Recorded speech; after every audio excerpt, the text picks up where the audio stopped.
The Bible is a history book, but it is unlike any other history book available in any public library. The history of the Bible starts with the creation of the earth and ends with the end of the world. No other history book has ever been published that covers such a broad range of events on planet Earth, partially because no one was present at the start to witness and document it, and therefore, no one can write the beginning of our world authoritatively. We are the only folks in the world who know how it will all end. That is unique. The Lord did not reveal the future to his followers to satisfy their curiosity. It was to prepare them for the future so that they would not be surprised when it arrived, and that they would not misinterpret it. Be grateful that Jesus was so forthright in sharing what the future holds for us. People ask, are we in the end times? However, the Bible talks of the last days, and we have been in the last days for 2,000 years. The last days started at Pentecost, where the first prophecy of the last days was fulfilled. Every Christian generation should live to be ready for the Lord's return. The Bible is a book full of predictions. Its pages contain 735 predictions about the future. A prediction can be found in 1/4 of the Bible's chapters. From beginning to end, it is basically a prophetic text, though some books focus more on predictions than others. 596 of the 735 predictions have indeed occurred and have literally come true according to the scripture prediction. So, 81% of all Bible prophecies have already come true, and some of those prophecies were made centuries before the case. It doesn't take much confidence to believe that the remaining 19% will happen as well. That's a very high score. The Bible has proved 100% right for every prediction that could have been fulfilled by now. Of the rest, most of them are concerned with the actual return of Jesus and what follows after that. How many of these predictions remain to come true before Jesus returns? The answer is about 20, and we are watching to see those happen first before we look for the Lord's return. Jesus told us to watch and pray. What do we watch? We cannot stand still and watch the clouds to wait for him to appear. That is not what he meant. He meant, keep an eye on what's going on in the world and see what signs I gave you to help you prepare. Signals are the signs. So let's look at Matthew chapter 24, where the disciples asked him, what will be the signs or signals of your return? What would we do if we don't know when it's going to happen? To their inquiry, Jesus gave a direct and unambiguous answer. We can thank God that he responded in such a straightforward manner. In the book of Revelation, he gives a much more detailed and comprehensive response, but here he gives a rundown of the signs that will precede his arrival. The disciples approached Jesus secretly as he was seated on the Mount of Olives. Matthew 24, 3-36. Later, Jesus sat on the Mount of Olives. His disciples came to him privately and said, tell us, when will this all happen? What sign will signal your return and the end of the world?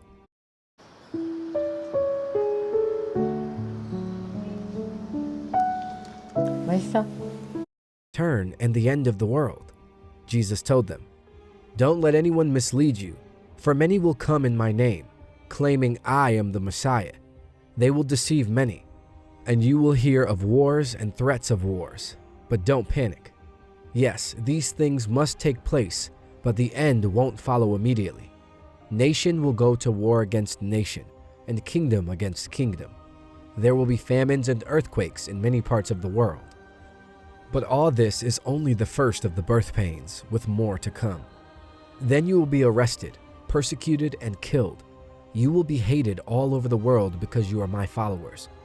And many will turn away from me and betray and hate each other. And many false prophets will appear and deceive many people.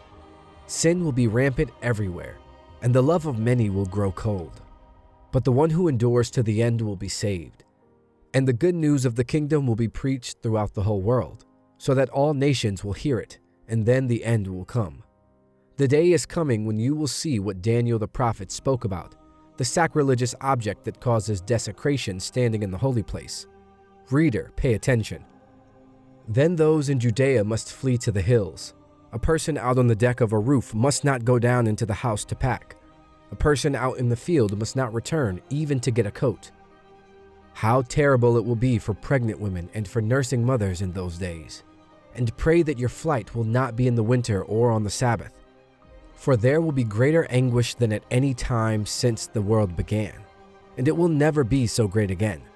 In fact, unless that time of calamity is shortened, not a single person will survive.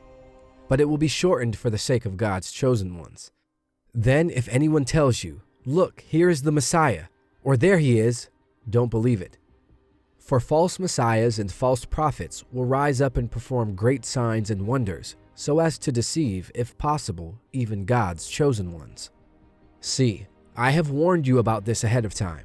So if someone tells you, "Look, the Messiah is out in the desert," don't bother to go and look. Or, "Look, he is hiding here," don't believe it. For as the lightning flashes in the east and shines to the west, so it will be when the Son of Man comes. Just as the gathering of vultures shows there is a carcass nearby, so these signs indicate that the end is near.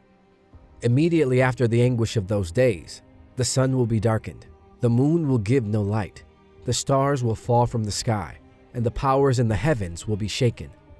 And then at last, the sign that the Son of Man is coming will appear in the heavens, and there will be a deep mourning among all the peoples of the earth, and they will see the Son of Man coming on the clouds of heaven with power and great glory. And he will send out his angels with the mighty blast of a trumpet, and they will gather his chosen ones from all over the world, from the farthest ends of the earth and heaven. Now learn a lesson from the fig tree. When its branches bud and its leaves begin to sprout, you know that summer is near. In the same way, when you see all these things, you can know his return is very near, right at the door. I tell you the truth, this generation will not pass from the scene until all these things take place. Heaven and earth will disappear, but my words will never disappear. However, no one knows the day or hour when these things will happen, not even the angels in heaven or the Son himself. Only the Father knows. Now, in that passage, he gave 4 distinct signs of his coming. So, what exactly are these 4 signs he gave us? The first is clearly disasters in the world, and he mentions, for example, wars, famines, and earthquakes. These are certainly happening, but they have been happening for over 2,000 years. They are getting more intense. So we certainly are in this first sign. There are already wars, rumors of wars, earthquakes, and famine. Jesus says, don't be deceived. He says that again and again, all the way through. As we get nearer to the end, the danger is deception, both inside and outside the church. In this case, he says, from false Christs, false messiahs, people who will take advantage of the turmoil of natural disasters to present themselves as saviors. There are well-known examples of people who pretend to be saviors and lead people into desert locations, only to end in tragedy. However, there are many false Christs, false saviors who claim to be the promised deliverer from all our troubles. The more problems there are, the more false deliverers there would be.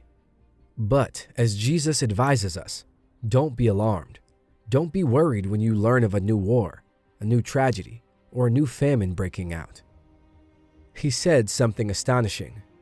These are painful events, but they are not pangs of death. They are birth pains. So when you read of disasters in the media, these are the pains that mean something new is about to be born. This should completely change our attitude. We know what the world is coming to. We should not be alarmed or dismayed, not as worried as the world will be about these things. Disasters in the world are the pain of birth in a new world that is to be born. Therefore, we are very different. We have sympathy for those who are suffering disasters, and hopefully we express it in help. But in our hearts, we are not alarmed. We are hopeful. We are looking for a new birth of a new world, and therefore we are not dismayed or depressed by all the problems in the world. In short, Jesus' advice to us would be not to panic, not to be disturbed, but even to rejoice and say, these are all signs of something new happening. The second sign of his coming is not in the world but in the church. Disasters in the world are the first sign. The church. 당근페이 데뷔!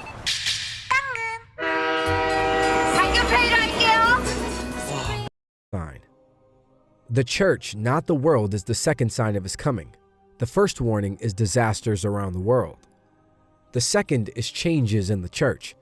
Just as he divided the first sign into three parts, wars, earthquakes, and famines, he divides the second sign into three parts, all of which occur within the church. The first is persecution, that we will be hated in every nation. The second aspect of this sign would be a significant reduction in the church's size. Most people's love will grow cold. When the whole church is under strain, many nominal Christians, if not all true Christians, would leave. Under the burdens of universal persecution, their love would grow cold. That's a very depressing sign. The big surprise in the third part of the sign is that the gospel will be preached to every racial group. The third part of the sign is that the gospel will be proclaimed. A smaller, purified church would have a greater impact on the planet. That is exactly what Jesus is implying. False prophets can be a source of deceit in all of this. We are aware of the teachings of false prophets. When there is no peace, they teach peace. Rather than being a source of challenge, their message is one of comfort. It's all right, it won't happen, they'll say. Now, Jesus' advice is to keep going. Don't give in to these false prophets. Whoever perseveres to the end will be saved. When that sign occurs, when all aspects of the church are despised by the world, that is Jesus' advice to all Christians. Why should that be the case? The answer is that wheat and tares grow together, and the closer they get to full maturity, the more tension there will be between them.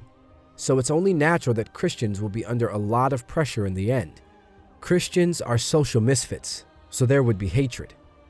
The world does not belong to us. Our citizenship is in the heavenly realms. We are unique, and it is because of our uniqueness that hate can arise. Since Jesus was so different from everyone else, he drew hate against himself. John 15:19. If you were of the world, it would love you as its own. Instead, the world hates you because you are not of the world, but I have chosen you out of the world. It's not fun to be despised. That takes us to the third sign of the end times, which is Jerusalem's distress. Geographically, it will be very limited. In this passage, Jesus quotes Daniel's prophecies, and there is a character in Daniel's prophecies who is referred to as the abomination of desolation. Daniel mentions it 3 times. What does it all mean? What's the big deal? It's about a human being, a man who establishes himself in the very city of God, calls himself God, and refuses to accept anyone else's will above his own. A tyrant whose arrival will have global ramifications, but who will be centered in Jerusalem, the city of God, the holy place. Then Jesus says that the fourth sign of his coming will come immediately after that. So we shall know when he is coming. We shall be ready. When that sign comes, there will be no danger of false prophets or false messiahs. There will be no deception. It will be too quick. What will happen is that all natural light will be switched off. The sun will go dark. The stars will fall. There are many predictions of this all the way through the Bible. Isaiah says, "The heavens will be rolled up like a carpet. All the stars of heaven will be dissolved. The skies will be rolled up like a scroll, and all their stars will fall like withered leaves from the vine, like foliage from the fig tree." The natural light will be gone, leaving only artificial light to illuminate the earth. What is happening? What is going on? People may ask. This is it, Christians will exclaim. The sun, stars, and moon stop shining right before that happens. God turns off the lights of heaven to prepare for the blaze of light from the lightning that will mark his return. Then he comes on the clouds back to the planet Earth, and we meet him. We are not meeting in an earthly stadium because there isn't one large enough to accommodate such a large crowd. We'll reach him in the air, and that'll suffice. Isn't that a fantastic prospect? When you see all these things, you know he is at the gates, just about to walk through, he says. Then Jesus gives a very simple statement about a fig tree, and this is where many Christians have gone astray. He says, "Now learn this lesson from the fig tree. As soon as its twigs get tender and its leaves come out, you know that summer is near." Jesus is telling us that when you notice all these events happen, you know that we are there. Now, that analogy of the fig tree is not an allegory. It is a straightforward analogy from everyday experiences, such as Jesus often presented in his teaching. You see the fig tree doing this. You say the summer is coming, and it will come. In the same style, when you notice these 4 signs, you know that summer is coming. Sadly, people have read it as an allegory. In closing, our question for the day: what's a worship song that has helped you feel closer to God?